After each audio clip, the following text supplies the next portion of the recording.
As it stands right now, in this very moment on the 4th of October, it seems like the negotiations are centered around whether or not we give up pick 6, which will become 8, plus something else for something in return, as opposed to just doing a straight swap. Now, can either of you please explain to a simpleton like me who has no idea what's going on why we can't just give them pick 6, even if it becomes pick 8? Why can't we just give them pick 8 for Cerra and be done? Why do we need to have the extras? Well, I would argue we should only have to give pick 6, and I'd actually argue we shouldn't have to give pick 6. But in the construct of this conversation, I think pick 6 for a player that's uncontracted is fair. I think pick 6 is a really good pick. You run it through there's a lot of models. There's a Papley model on HPN Footy. Pick 6 and Cerra's worth a little bit more, but I think you take out the contract, the fact that he's not contracted, and pick 6 is probably an even swap. Freo want to go to their supporters and say, look what we got for Cerra. He's a really good player, but we got all this stuff. So they're going to want, I think, Pom, we're in agreement, they're going to want pick 6 and maybe a future second or something with something coming back. I've floated on Twitter that if it's pick 6 and they're insistent on a swap, you could swap this year's 25 for their 27. There's a few things you could do. Ultimately, though, I don't agree with paying for pick 6, and I think it would make sense to me that Fremantle would come to the table and accept pick 6, because that's the best offer they're getting from any club. And if they don't accept pick 6 and he goes to the draft, there's a chance he doesn't come to Carlton, but there's a 100% chance they get nothing for him. And I just don't see why they would put themselves in that position. And if he doesn't come to us because he goes to the preseason draft and someone picks him up, which, by the way, I don't think would happen. It's never happened before, especially with the club never giving medicals. We don't have to get into that discussion. We still get to maintain and hold pick 6 and take it to the draft. We don't lose anything if he doesn't come, but they lose everything if he leaves for free. So in a perfect situation, you wouldn't have to give him anything because the rules are very archaic. But I think pick 6 for him is a fair deal. Pom, I think you've got similar thoughts? Yeah, I mean, for me, out of contract players, it's a minefield. It's a minefield. We could probably have 6 hours of show of you and me debating why contracts are stupid in the AFL. But I mean, to answer your questions vanillally, Tez, because Jordan Clark. So now Jordan Clark's in there. That's what Fremantle are doing. Fremantle it's good business for Fremantle. They know Carlton want this player. They know Cerra is going to go there. They know genuinely Carlton are quite accommodating in these situations. So they're going to look as close as they can to satisfy Geelong's deal. So Geelong, they've asked for a first rounder. Geelong have said no. They've offered their second rounder, picked in the 20s. So they need to find some collateral to go in the middle. The quickest way to do that is you're dealing with Carlton, try and find a deal. I think it gets done. Do I like it? Probably not, no, but looking at it, for some reason in the AFL, and this is a pattern, if a player leaves and there is father sons or compensation picks that push that pick back, the club selling want you to get back to that points value. So based on that, I reckon you'll see a future third and a future fourth swap. And it gives them roughly the pick 6 points they're missing because of Darcy and Dacos. But it's the AFL, you don't see picks anymore for one player anymore. They have to have steak knives. We're in a fantasy league, and it's like whenever one of the boys does a trade, isn't it? There's always one more bit when you read the trade that didn't need to be there. And that seems to be the AFL. Yeah. Yeah.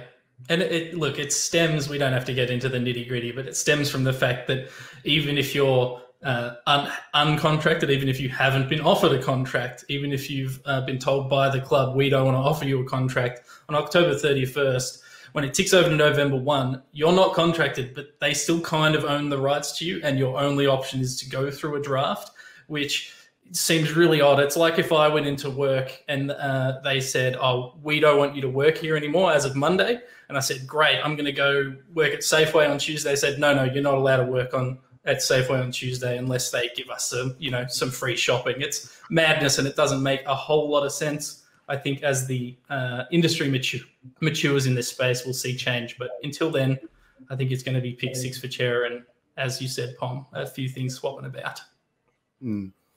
Well, I want to dig a bit into this. I want to talk a bit about the rules. I want to unpack it, and I want to educate myself a bit more, because I watch a lot of the NBA, and my take on what we have here in the AFL is really just an Australian culture thing.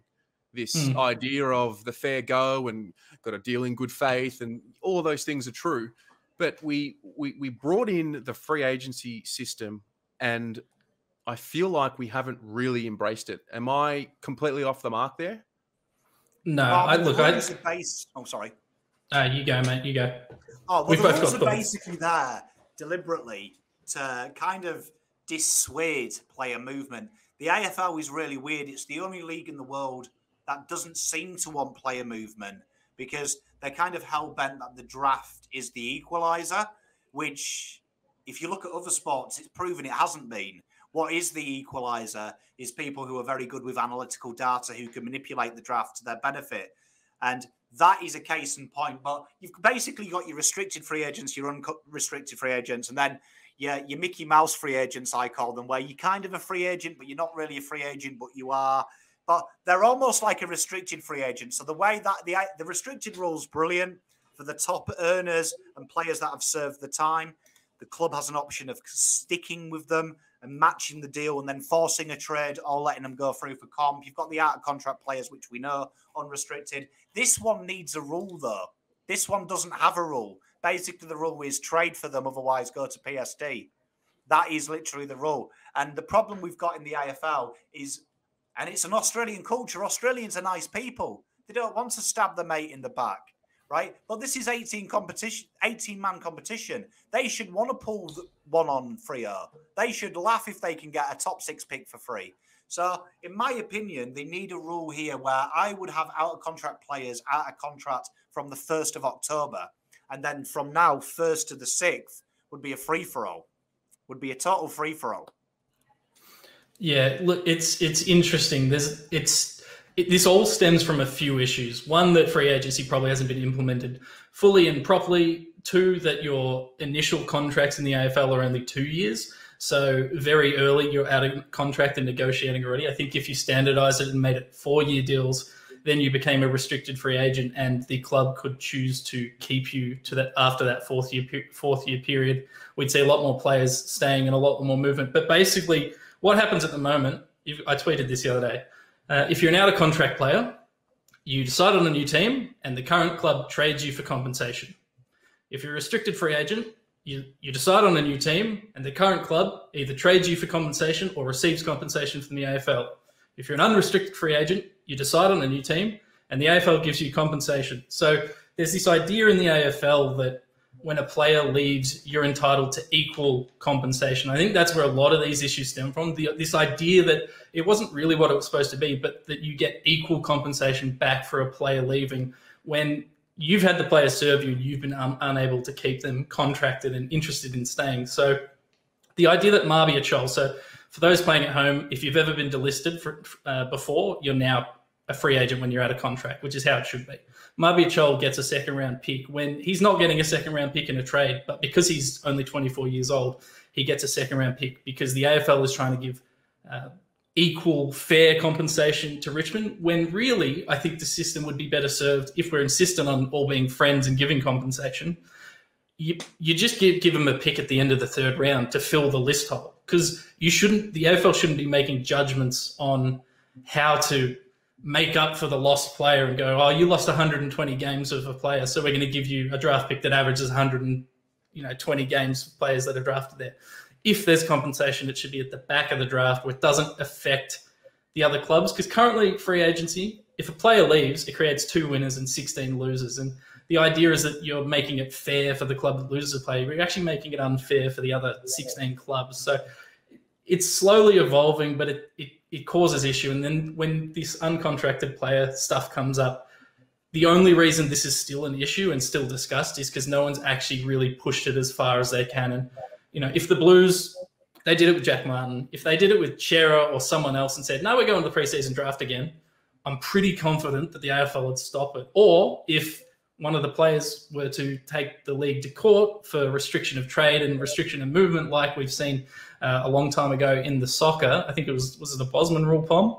Unless something like that happens, it's not going to change, and you're just going to have everyone working within these weird rules, all being mates, and that's why uncontracted players get traded. It's just because no one's tried to change it, really. Yeah. Pom, you spoke about it last week about having the goal to actually play the rules as they are and force the AFL to change them. But Lekdog, you mentioned the Marbior Chol situation. Or we're in this situation of equality and fair compensation and whatnot. Well, the greatest team of the modern era in the last 5 to 7 years, Richmond, have now got a second round pick for a player that was not going to be worth anything on the trademark. It's a hypocrisy to me.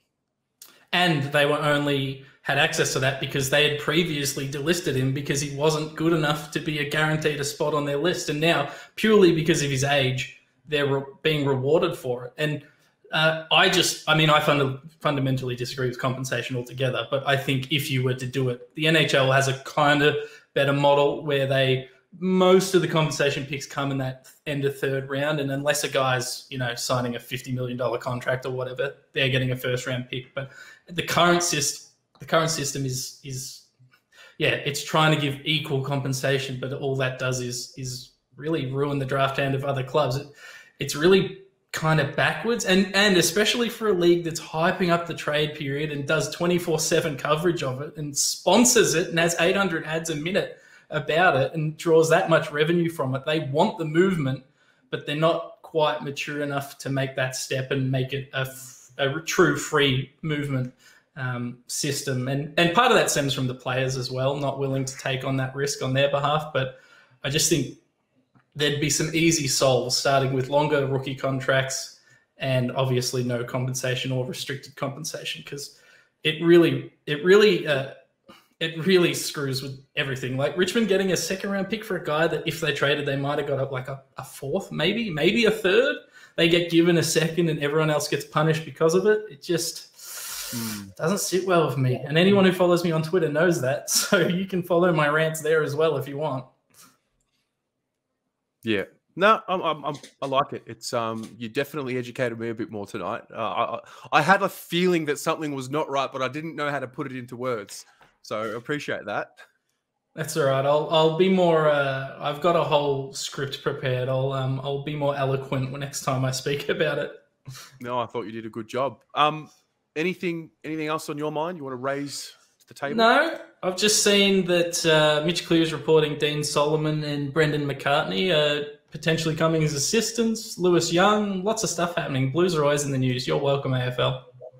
Well, let's touch on Lewis Young. There's another one there that he's officially nominated.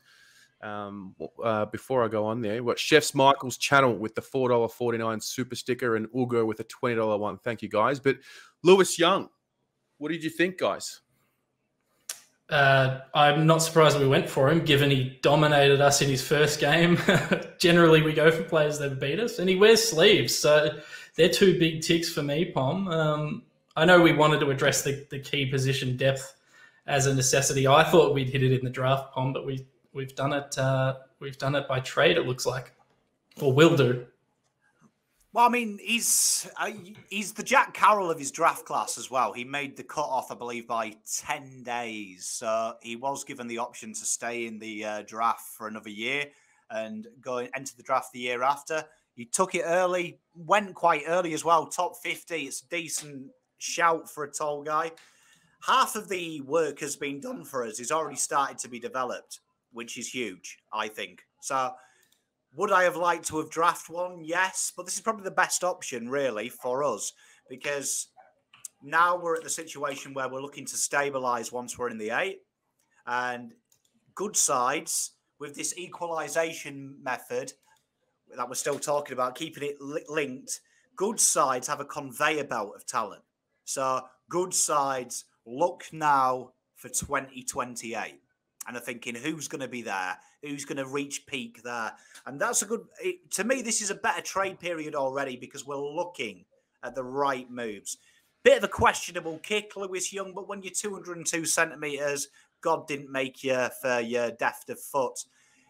Spoil machine. I saw a couple of VFL games this year on the telly. I didn't get to go down and watch them like I usually do. So scouting's been a bit weird. But one thing is clear about him, this guy gets his hands first all the time. 202 centimetres is tough to play against. So he's definitely got the hallmarks for me of a real good pickup. And I don't like using it because pinch hitting in the ruck's not a position, but he does give you that option, I think, long term, to take the stoppages down back, which I think good sides do. They rotate in them areas. You watch Carlton, we think about rotating centre clearances because we concede more goals than Christ. Good sides, though, rotate it round the ground. So that gives you the option there of Lewis to do it down the back and a forward take it at the forward, which gives TDK, Pitternet that little bit of a chop out when they need to and be the target outside of 50. So I'm excited about it. I like it. I think it's really interesting with Lewis Young and Adam Cerra, and to a degree George Hewitt, that I think this, they've been talking about this slight reset. I think this is it. I think they're looking at these 22, 23-year-olds to bring them in so that in a couple of years when we're competing, they're there to play and they're there to be a key part of the team. We're kind of skipping that draft period, which can hurt teams. But when you look at how a lot of our draftees have gone, it feels like that we're just kind of trying to skip that first couple of years. We're letting the other teams develop it, and we're just going to build from there, hopefully. So I think this is signs of that reset. Lewis Young, I'm excited to see him probably replace a Liam Jones in a couple of years, and I think this is smart. I think so far what we've seen from the club this year has been good, and it hasn't been. These decisions don't seem to have been made with a lot of external media pressure yet. Whereas last year, Adam Sard, we gave up a fair bit to get him. I think that was largely external pressure, things that we said in the media, and it looks like we've kind of, bolstered down a little bit. And I'm very excited. It's going well so far. What gets it done? Is it a straightforward deal? I reckon. That's a good question. It's probably a future third pick. Yeah, we don't have much this year to give away. We might only have one draft pick by the end of it this year, so it'll probably be a future third. Yeah, bargain, cheap as chips, Bungie deal. We love it. I'm down. 22-year-old, 202 centimetre player that can play in defence and in the ruck. I don't know, wears sleeves. Huge. That's the most important bit. Played in the grand final as well. He's a good-looking boy as well. I'd say he'd be top 3 good-looking Carlton players. Absolutely. Marketing appeal. Love it. Lek Dog, appreciate you coming on, bro. That was a great chat.